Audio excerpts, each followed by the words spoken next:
Further. Can you recommend for brothers to, like, there's an argument of brothers who say marry outside the country for like obedience of, for reasons of obedience, like sisters from outside the country are more obedient, but then sisters from your locality, you guys have more to be compatible with, like a sister from like say Egypt, Clear. totally different. Clear. What would you recommend? With regards to marrying outside of the country, because women are more obedient versus marrying within the country because you have more compatibility. What would you recommend? I would say that, in brief, to keep the answer short, if you marry from another country and you're marrying for obedience or service to the husband, bring you a tray of tea, not like going to say, look, you taking this tea. I don't care whether it's good or not, all right? I'm not your servant, okay? She brings you the tea, you sip it, oh, this is nasty. You throw the tea on the floor, she picks it up and walks off. You got to make sure, if that's what you're looking for, right? Or spaghetti, plate, whatever men had you have, right? You got to make sure that that's the woman that you marry. Just because a woman's from another country does not mean that she has that culture. My personal experience in life is that most countries that you go to, basing a country off of a book that you read, or a movie that you saw, or some type of romanticized culture, the people are more modern, more Western, more American than you. You go to Germany, think you want to see this and find that? They're like, what? What are you talking about? You go to Japan thinking you're going to find some type of samurai, Bushido culture? They're going to say to you like, yo, dude, that's gone. We have flying trains. We have vending machines with all types of stuff inside those vending machines. All right, which we're not going to mention on live stream. The point is that you think that you're getting something that is all super cultured and obedient, and she may be what? More dunyified and Western than you are. So be mindful of that. You think that you're getting a tea servant with the tray shaking. Here you go, Sheikh. And you know, she might be like, I don't drink tea. Who drinks tea? Old women drink tea. So you got to make sure that if that's what you're looking for, that's actually what? Fine. And just because she's from Egypt or Indonesia or Philippines or this Western or this West African country, whatever country it is, you got to make sure that you're getting a woman that's old-fashioned. So if you find a woman that comes from a family that's old-fashioned and she comes from a tribe that's brought up to serve the husband, to respect the husband, to obey the husband, not to talk back, not to make nasty food, not to make an excuse about cleaning and scrubbing. She's brought up to be a total super housewife. If that's what you're looking for, then in most cases, she comes from a third world country, a place away from the Western country. That's what you're going to find a stronger percentage of that than someone from what? America or the UK or Canada, Toronto, in which a person is like, I don't want to be like that. I don't want to be like that culture. That's a cultural stereotype that I don't want to be a part of. I'm American. I'll go to work. I do this. I have my own money. I don't need you. I don't want you. Everybody understand this? That's first and foremost. But now the problem comes with compatibility. She goes to the supermarket and she spends $100 of your money for a whole entire month. And where you come from in your culture, $100 is spent in a week, if that, 3 days, or however you eat. And you keep arguing with her, no, don't get this brand, no, get this stuff, it don't taste right, the paper towels keep falling apart. She's like, nah. She does what? The tea is shaking now. In my country, we bring the tea, and what? We don't buy Bounty paper towels. Bounty paper towels are too expensive. So you say, no, I don't want this generic stuff. Great value. I don't want the ShopRite stuff. I don't want this, home essential stuff. And there are going to be other things. There could be preferences with regards to husband and wife. Issues of intimacy. It's a major problem. You think that it's going to be this, and she's like, what? It's time to go to sleep. There's no other stuff going on in this bedroom, yahi. Now that's going to be a problem, okay? Money, visiting, relationship with your mother, her parents, it could be a list of problems. So it's not that sweet.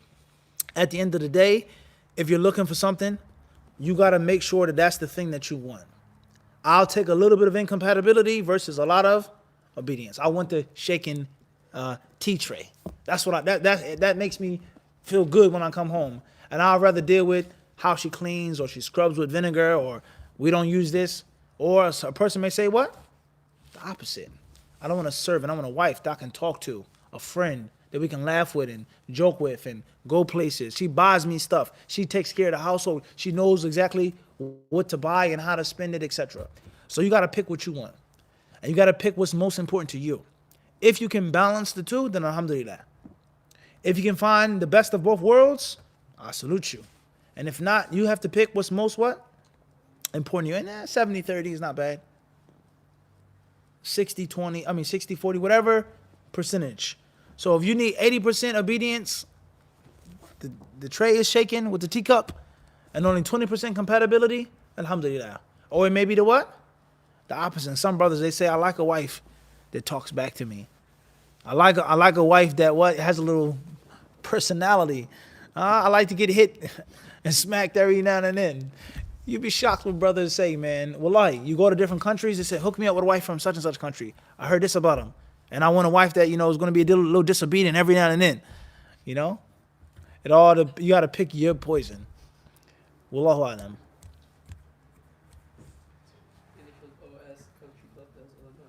When praying in congregation, I was unsure if the other takbir should be said after the imam. Say that again?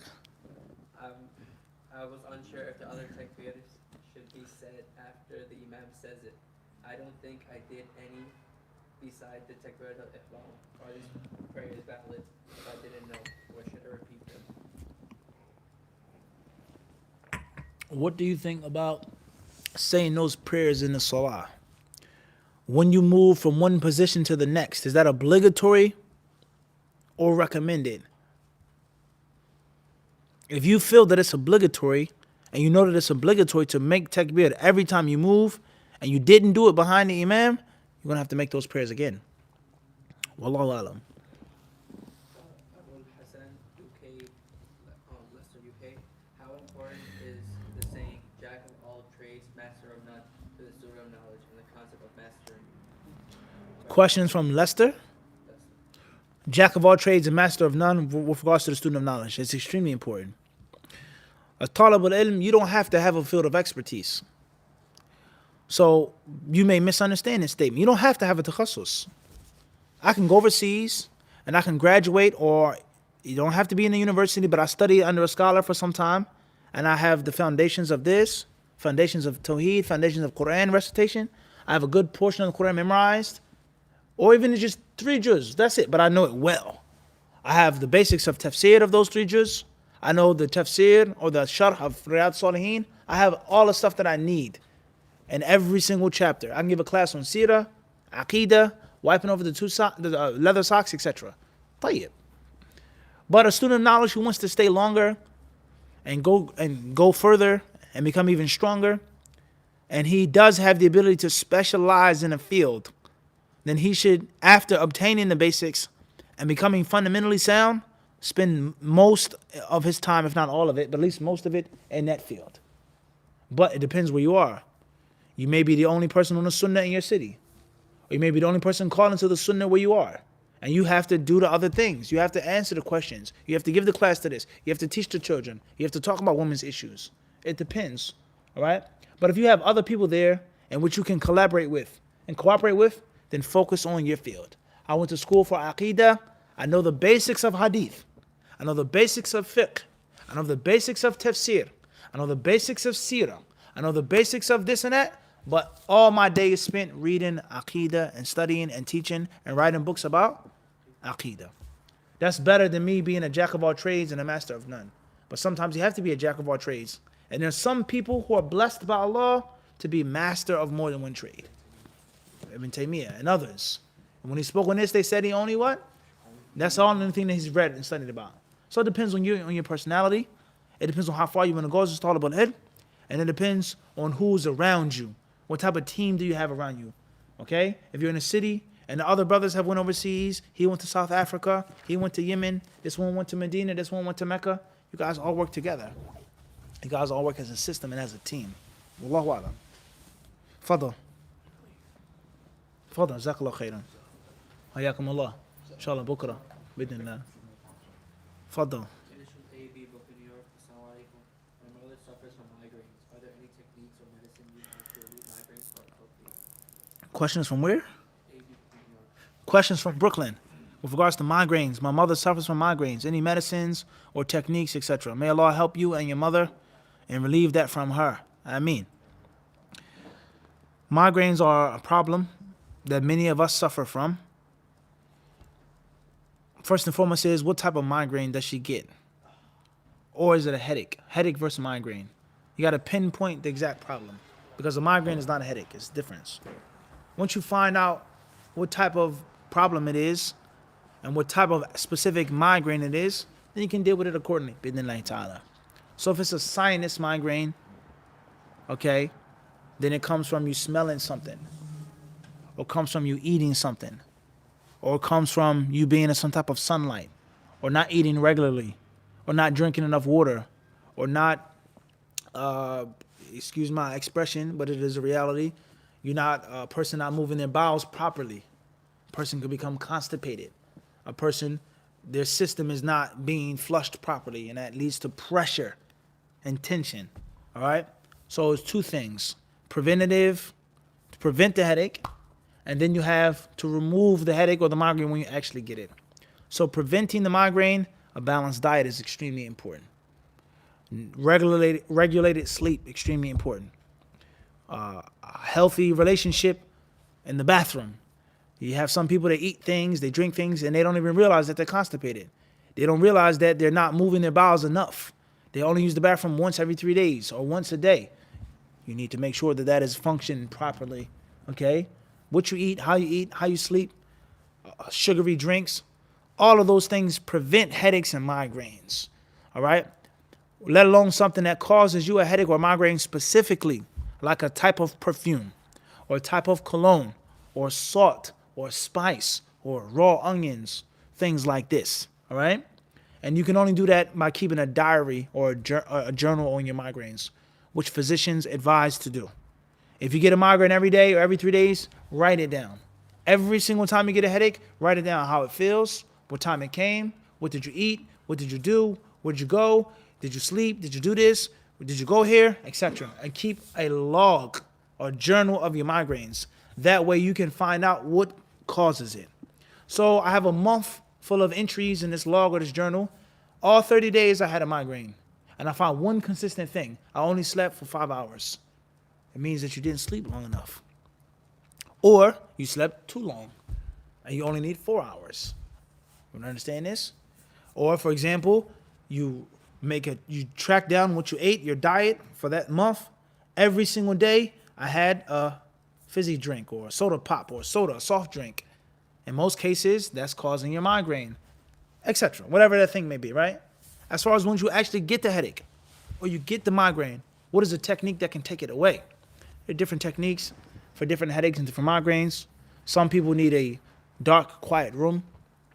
Some people take caffeine, okay? A Pepsi, Coca-Cola with chocolate. Chocolate has a lot of caffeine in it. And the caffeine has an effect on some of the things that cause headaches and migraines with regards to the white blood cells versus the red blood cells, all right? And your head swelling. Some people give themselves a massage or get a massage, one's neck, one's forehead, under one's eyes, all right? Some people take tea, different types of tea, okay? All right? Some people get cupped. There's different ways, holistic medicine, different techniques, right? Natural oils, peppermint, things like this. And you put it on and it helps you with that migraine, with that headache. My personal experience, and Allah surely knows best, is that whenever I get a headache or a migraine, it's normally from pressure inside me. Pressure, okay? So whatever that allows me to relieve and release that pressure helps me out. Everyone understand this? Whether that's drinking something with caffeine in it, you say, give me this, I need this to drink, I need it. What ice got to be really cold, or whether I have to use the restroom, or whether I have gas, or heartburn, or something like this. The point I'm trying to get to is that there are general rules, but there's always specifics. So your mother, she's going to have to, my advice, the most important piece of advice is to document the headaches. Write it down. Every single day. What you eat, where you go, how long you worked, the temperature, kullu shay, a descriptive detail of your day. And track every headache, and eventually you're going to find the source and cause of that what? That headache or that migraine. And of course there is the physician. The physician, you can go to someone who specializes in these issues. whether they're a natural herbalist or whether it's in a modern day hospital. And the best way is to use both. But be careful and be prepared that you're ready to implement the advice of the specialist. You may go to a herbal specialist and the person takes your blood. The person takes this type of sample. He asks about anything. Let's say a person says, what's your sex life like? Are you married? Do you have a girlfriend? Are you having sexual intercourse regularly or not? And you say, no, I'm not married, or I'm single, or whatever the case may be. And that person says, this is one of the reasons why you have headaches every day. You need to have a consistent sex life. You have to be willing to take that advice. And you can't say, oh, I'm not ready to get married. I don't want to get married. I just want to seek knowledge. I want to work. So you're not willing to take the advice of the what? Of the specialist anymore. Or if they say, stop drinking caffeine, you have to say, no more caffeine. And you can't say, oh, but I love to drink Pepsi, or I love to have coffee, or I love to have this. You have to now say what? No caffeine. Are you understanding this? If the person says you travel too much, you can't sleep consistently because you're always in and out of a different time zone. If I went to a specialist and I complained about my migraines and my headaches, would I stop traveling? We all know the answer to that. So don't go to those people unless you're willing to implement the advice of those people, because they're specialists and they're experts in that field. So oftentimes people, they complain about pain, but they're not willing to change it. If it's just a small nuisance, a minor nuisance, you can do with it because you love your coffee so much or you love this so much, then that's one thing. But if it's causing you pain and damage and it's ruining your social life, it's ruining your spirituality, you can't pray, you can't fast, you have to take this medicine, you have to take these pills, then obviously you're going to have to make those necessary sacrifices. And Allah shooting those best. This is very, very, very brief discussion of the worldwide problem of migraines and headaches. Okay, in the different cultures, in the different parts of the world, have different ways of dealing with those migraines and headaches. Preventative, preventing it, and also getting rid of it when you actually have it. Acupuncture, and the list goes on. Wallahu alam.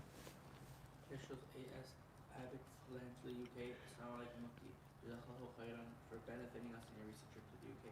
I wanted to seriously ask you if the roasting type of joking that Muhammad Andalusi does, is it permissible? I'm unsure if you have seen his vlogs, but there are some things in the text written about you. This is all in our status in the hereafter. Questions from the UK with regards to roasting. Or as the brother taught us when we were in London, I believe it was London, rinsing. The British terminology, rinsing someone, making fun of someone, or we say in America, busting on somebody, all right, in a vlog or a video. Is that permissible? Is that okay? Is that from the Sunnah? I'm not sure if you saw the video, but certain things were said about you, so on and so forth. Wa alaikum assalam wa rahmatullahi wa barakatuh. Jazakallahu khairan. Thank you very much for your feedback. It was my pleasure to go to the UK. It was my pleasure to visit you, brothers and sisters, and try to give the little bit of knowledge that we have. May Allah bless you. I don't know if you saw the live stream that we did on Sunday. It was Sunday morning. We were driving to the airport. And in there, one of the questions was about this, roasting or rinsing, busting on someone, whether it's a chicken bone or white slippers or rate Mufti's neck strength or anything else that was said about any brother in a vlog. Allahul Mustaan. Whether it's Muhammad al-Alusi or anyone else. What's the ruling on that? In that video, I gave my honest opinion about it being permissible or impermissible, right or wrong, bad or good. All right? So please go back to that live stream. I think it's on his channel, and I believe that was on Sunday morning. The basic summary of the answer is that there are times in which you making a joke about a brother is totally haram, no doubt. And there are times in which it's okay. It depends on who the brother is, your relationship to him, and what you say. Lying versus joking about something that is real. Embarrassing someone, humiliating someone, attacking their honor, joking in an unbefitting manner, joking too much, laughing too much. That's a problem, of course. Versus a person having some laughter, some humor, the nature of YouTube, social media, a vlog. It's not a class, it's not a lecture, it's a vlog. It's supposed to have these things in it. That's the culture. And how you may be with a brother who likes to get roasted or likes to get rinsed. Okay, whether a person is has a free spirit, they like to joke, they like to laugh, or whether there are those who like to attack others. And this is with all justice. You have to be fair in this issue now. You may only see in the video this one brother getting roasted or rinsed, but you don't see off of camera him what?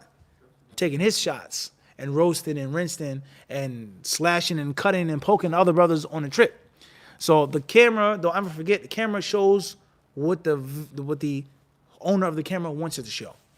You only see one aspect through my lens, but that which happens before or after, you don't necessarily what? See.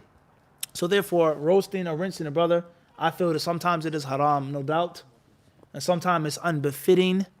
Sometimes it shouldn't be done, especially if you're trying to be serious or you have some type of reputable station, some type of knowledge. There's a limit. But everyone is different. Every time is different. And a vlog is different than a class, etc. So that's my honest opinion. And of course, there are times in which it should not be done. And there are times in which it cannot be done. And there are other times in which it is okay. And there are some times in which maybe it's a good thing to do, to show the people that Muslims have fun, that Muslims are not robots, Muslims are not mechanical, and to show the people certain behind the scenes things of a trip and a tour. That's what I said on Sunday, and that's what I believe to be correct. Wallahu alam. What is the difference between tawbah and istighfar? Khair, inshallah, we'll take this question in our next class. We're going to stop the live stream tonight. Jazakumullah khairan. Sallallahu alaihi wa sallam wa barak ala abdihi wa rasulihi nabi.